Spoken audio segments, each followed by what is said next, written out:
So we've come to the last lecture of the HTML module. So we'll be creating the final part of the HTML skeleton. So that's going to be the rules area. We just need heading tags and paragraph tags to create these texts.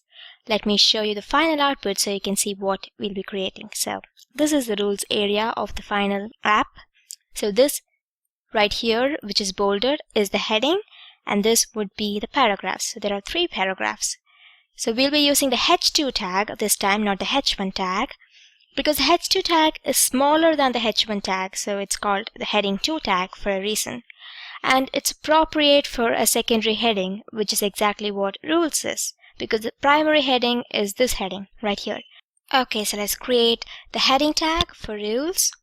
So let's come here, and then it's going to be the h2 tag, which specifies that it's a heading 2 tag.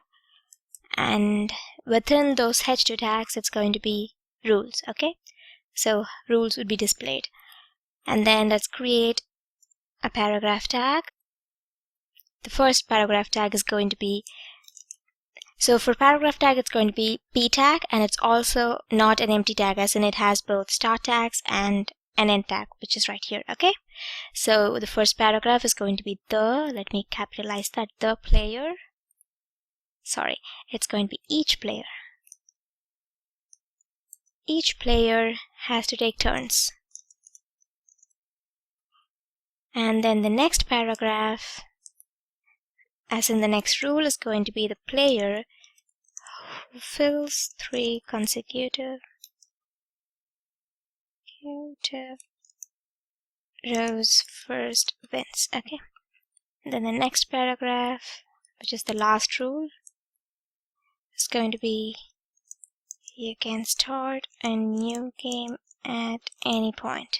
Okay, so we've finished the 3 paragraphs. Okay, so we're finally done with the HTML5 part of our project. We've only defined the canvas space for now, but we haven't drawn anything on the canvas yet. In fact, our canvas is not even visible yet.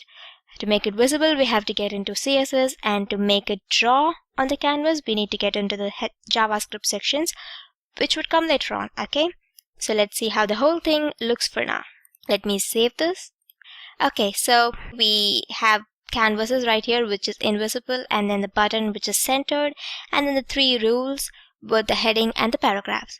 It doesn't look very good, but that's not a problem. We've created the skeleton of our HTML, and once we start designing each of these elements in CSS, they'll look exactly like the final output right here.